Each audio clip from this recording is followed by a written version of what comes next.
Welcome in. If you are listening to this right now, chances are you are a planner hard at work. Oh, yeah. You are studying, you are prepping, and you are probably, stressing just a little bit about your upcoming professional exam. Take a deep breath. We see you, we know exactly how much dense material you have to cover, and, well, we are here to help. We definitely are. The goal of today's deep dive is to thoroughly unpack the specific contents, the headings, and the visual artifacts of one very crucial source document in your study stack. Right. It's a piece featuring excerpts titled Community Engagement with Cultural Communities. And we're going to treat this deep dive as your focused, dedicated audio study session. By the time we are done here today, I assure you, you're going to understand every single fragment of this provided material. Even if you haven't had the chance to actually read it yet. Exactly. You can just listen, absorb, and let us do the heavy lifting of breaking it down for you. Okay, let's unpack this. To start, we need to look at the structural overview of the document, starting right at the very foundation. The who and the what. Yeah, who wrote it, who associated with it, and what academic backing it relies on. That is exactly where we need to begin. As a practicing planner, you already know that community engagement isn't just about reading a textbook. It is about understanding the stakeholders involved. For sure. The document explicitly identifies the creator of the content as Melody Ma, and it provides a very specific professional context for her. It notes that Melody Ma is a Chinese-Canadian neighborhood advocate for Vancouver's Chinatown. Right, and that detail is not just background information. It is the entire lens through which this document is written. It tells you that the perspectives being presented are rooted in active, on-the-ground community advocacy in a highly specific, historically rich urban environment. Right, and it's not just a solo advocacy effort either. The source material explicitly embeds some very specific contact and business information alongside her name. And for your exam, you need to have these exact details locked in. You do. The document lists information for the Carvelo Law Corporation. The specific email address provided is louis@carvelolaw.ca. It also provides a physical address, 203-1005 Broad Street, Victoria, BC V8W2A1. And finally, the phone number attached to this is 250-686-99918. Now, I know rattling off a postal code and a phone number sounds like raw data. It does. But why is a law firm's contact info sitting right there in a document about cultural community engagement? It is a phenomenal detail because it shows that modern community engagement is not just about handing out flyers or holding up picket signs. Right. It is backed by organized legal and advocacy frameworks. When a community group is fighting for their neighborhood, like Vancouver's Chinatown, they are often going up against massive development corporations or entrenched city bureaucracies. They need that institutional weight. Exactly. Having the Carvelo Law Corporation embedded in this document signals to you, the planner, that these communities are organized, they are legally represented, and their engagement demands to be taken seriously on a structural level. That makes a lot of sense. You aren't just memorizing an address in Victoria, BC. You are recognizing the professionalization of community advocacy. Yes. And speaking of professionalization, the document also grounds its arguments in a very specific academic text. It cites Michael Aberides' book, Urban Planning in a Multicultural Society, published by Prager in the year 2000. Yes, and for planners sitting for a professional exam, knowing this foundational source is critical. When you see a citation like Berides from the year 2000, it establishes the theoretical framework for everything that follows. Why the year 2000 specifically? Well, the year 2000 is important because it shows this isn't a brand new conversation. For over 2 decades, there has been a well-established academic discourse demanding that planners figure out how their field intersects with increasingly diverse populations. The document is building its argument on that specific body of scholarly work. Which brings us to the first major conceptual heading of the document, and the author does not pull any punches here. No, they do not. In the source text, it is written out in bold, all capital letters, making it impossible to ignore. The heading is, Race Does Not Equal Culture. That is a big one. Now, let me push back a bit here, or at least play devil's advocate for the sake of the exam. If I am a planner, and I am looking at a census block or a demographic spreadsheet, isn't race a helpful standardized metric? Why is the document yelling at me in all caps that race doesn't equal culture? What's fascinating here is how the document forces you to dismantle that exact assumption. Race, as it is often used in census data or bureaucratic spreadsheets, is a rigid, often superficial categorization. A box to check. Exactly.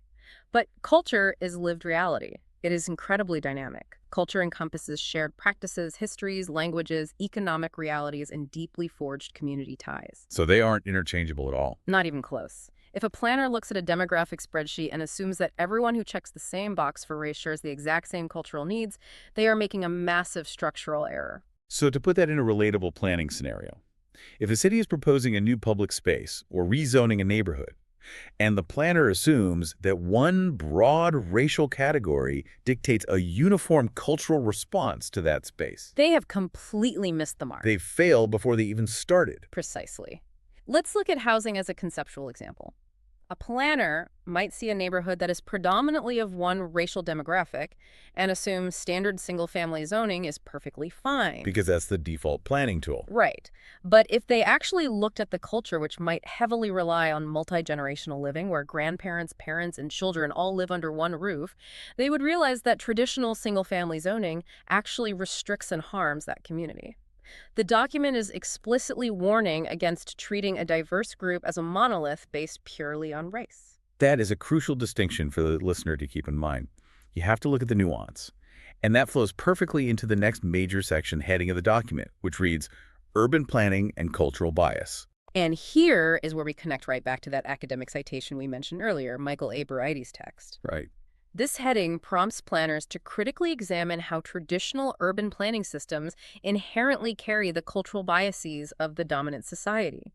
We tend to think of urban planning as this objective science, measuring setbacks, calculating density, drawing grid lines, but it isn't objective. Right. The way zoning laws are written, the way public consultations are legally structured, the very concept of what makes a neighborhood orderly or good. These are concepts built by specific people in specific historical context. Yes. And they usually reflect the preferences, the wealth, and the cultural norms of whoever held power at the time those rules were written. Exactly. I want to address you, the listener, directly for a moment. As you prepare for this exam, you must challenge yourself to consider how this concept of embedded bias applies to your future professional practice. It's a tough mirror to look into. It is. When you look at a traditional city planning code, are you able to see the cultural bias written into its margins? Are you able to see who the code was designed to protect and who it was designed to exclude? Here's where it gets really interesting to me. The author doesn't just rely on academic theory or abstract concepts of bias. They actually embedded hard historical artifacts right into the text to prove this point. Tangible evidence. Yes, the source material includes specific historical images and timelines. Let me describe one of the most striking visual artifacts included in the file. It is a vintage, formal certificate. At the top, in large, ornate, authoritative lettering, it says Dominion of Canada. A very heavy official presence. Very official. Below that, it specifies the Department of the Interior Immigration Branch, and the title of the document is the Chinese Immigration Act. The inclusion of that specific document is incredibly intentional by the author. It is a tangible piece of historical legislation that physically shaped the demographics and the cultural landscape of communities like Vancouver's Chinatown. It wasn't an accident. No, it is proof that bias wasn't just an unconscious preference, it was the law. Yes, and the visual details on this certificate are genuinely jarring to look at today. It features a portrait photograph of a Chinese man, officially stamped and processed. But the most prominent, undeniable detail displayed on this government document is a fee amount. It clearly, boldly shows $500. The head tax. That represents the historical head tax. It wasn't hidden in the fine print. It was a printed, standardized part of the Dominion of Canada's immigration processing system. And we really need to pause on that $500 figure because it is crucial to remember for your exam context. In the historical era, when that certificate from the Department of the Interior was issued, $500 was an astronomical sum of money. Like life-changing money. We are talking about the equivalent of buying a house. It was an explicit, systemic financial barrier designed by the government to control, restrict, and punish the movement and settlement of a specific group of people. So it was designed to keep them out or keep them impoverished. Absolutely. When the document talks about urban planning and cultural bias, it is showing you this certificate to prove that the systems defining who gets to live where were explicitly discriminatory. Wow. $500 back then, that's not just a fee, that's a wall. It is wild to think that was official standardized government policy. How does a community build trust with city planners today when their literal ancestors were handed a bill like that just to exist in the country? They don't build trust easily, and that is exactly what the author wants you to understand. You cannot understand the community engagement needs of today without acknowledging the systemic barriers they faced in the past. The source text continues to build this historical timeline through both text and another really striking image. After the head tax certificate, there is a photograph of an old four-engine propeller airplane. Right, sitting on a tarmac? Yes, it looks like a vintage airliner sitting on a wet tarmac. It is a very evocative image of travel, of transition, of arriving in a new place. And this image is paired with two specific historical headings in the text that detail distinct waves of movement.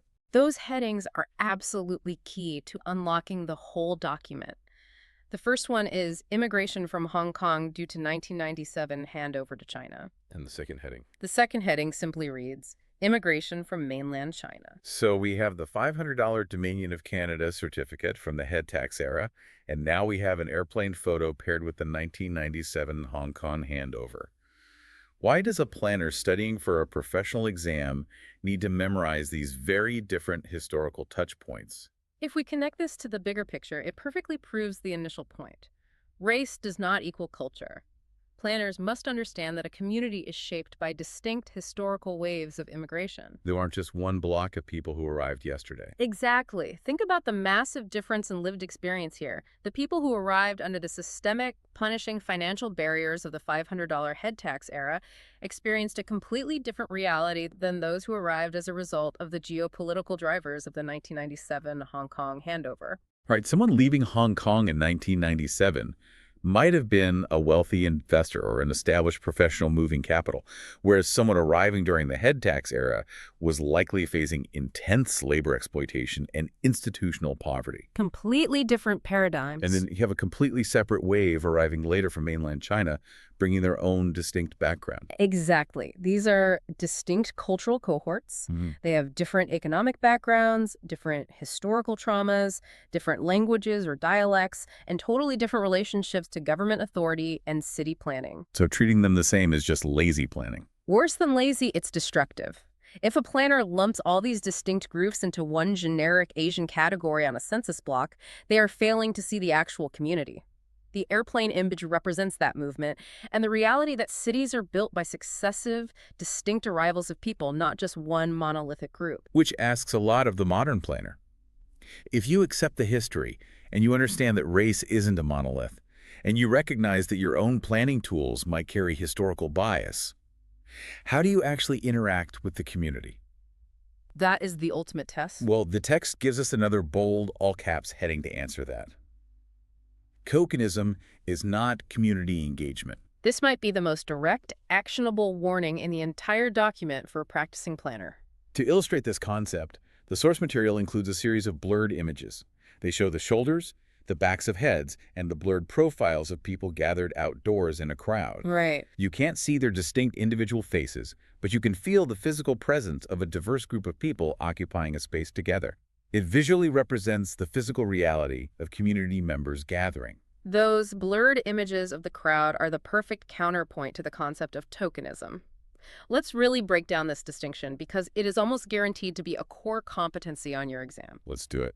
True community engagement requires structural inclusion. It means going out to that crowd, understanding their specific historical context, whether it's the legacy of the head tax or the 1997 handover, and integrating their feedback into the actual planning outcomes. So what does tokenism look like in a planner's day-to-day job? Tokenism is a superficial performative act.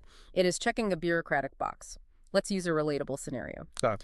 Tokenism is when a city planning department holds a single town hall meeting at 2:00 p.m. on a Tuesday when working-class people cannot attend, takes a photo of the 3 people who did show up, and then tells city council they consulted the cultural community. Wow. And then they just go ahead and do whatever the dominant culturally biased planning system wanted to do in the first place. That is such a clear example. Hmm. It is treating the community as a prop rather than a partner. Mhm. True engagement means restructuring how you ask the questions. Ex- Maybe it means translating materials into different dialects, or going to community centers and outdoor spaces like the ones in those blurred photos, rather than expecting the community to come to a sterile room at City Hall.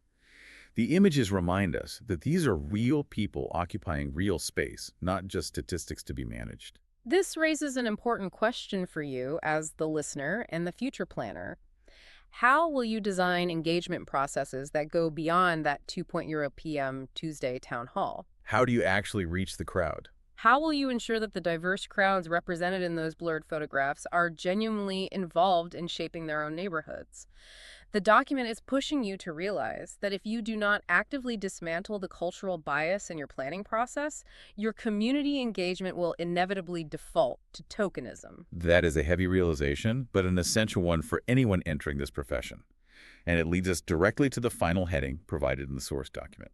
It simply says, moving forward. Moving forward represents the actionable conclusion of everything we've just unpacked. The document is structured as a journey for the planner. Step by step. First, you have to establish the academic foundation and recognize that traditional planning has cultural bias. Second, you have to separate the rigid idea of race from the dynamic reality of culture. Right. Third, you must look at the hard historical evidence like the $500 Dominion of Canada certificate and the distinct immigration waves like the 1997 handover. Fourth, you must fiercely reject tokenism. So you have to unlearn before you can build. Precisely. Only after understanding and acknowledging all of that history and bias can a planner actually move forward to build something equitable.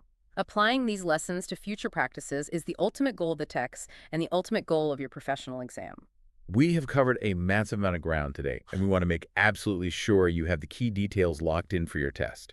Let's synthesize the core takeaways from this study session so you are fully prepared. The essential checklist. Exactly. First, remember the key names and the organizational backing. The author advocating for Vancouver's Chinatown is Melody Ma. And remember that this advocacy is backed by legal frameworks, specifically the Carvello Law Corporation. Keep those contact details fresh in your mind. Right, you need to know their contact details. The email is lou@carvellolaw.k. They're located at 203-1005 Broad Street, Victoria, BC, V8W2A1, and the phone number is 250-686-9918. Furthermore, secure the academic foundation in your memory. The entire framework of this document is built upon Michael A. Burrietti's text, Urban Planning in a Multicultural Society, published in the year 2000. And the artifacts. Yes. Next, remember the visual evidence that proves the historical bias. The vintage airplane representing distinct, separate waves of movement, and most importantly, the Dominion of Canada certificate showing the Department of the Interior's $500 head tax on Chinese immigrants. And finally, lock in those capitalized headings, because they are the philosophical core of the document. Race does not equal culture. Traditional urban planning carries cultural bias. And tokenism is not community engagement. So what does this all mean? It means that for your exam, and far more importantly, for your future career as a planner, acknowledging the exact historical context of a community is not optional, it is mandatory. You can't skip it. Understanding the profound difference between the legacy of a $500 head tax and the geopolitical shifts of the 1997 Hong Kong handover is the only way to effectively overcome the built-in cultural biases in urban planning. If you ignore the distinct history of how a community arrived and survived, you cannot possibly engage them in the present. As you close your books today and let this information settle, we want to leave you with a final provocative thought to ponder for your studies. We looked closely at that historical $500 Dominion of Canada immigration document. That very stark piece of history. Right. At the time it was issued, that certificate was a standard, legally accepted planning and demographic policy. It was completely normalized, even though it was explicitly built on brutal bias. People just accepted it as the way things were done. Exactly. So if the foundational systems of our past were built alongside such explicit, codified biases that seemed normal at the time, what deeply ingrained, totally normal-seeming planning policies today might be viewed as mere performative tokenism or even outright bias by the planners of tomorrow. Keep questioning the framework, keep studying hard, and good luck on your exam.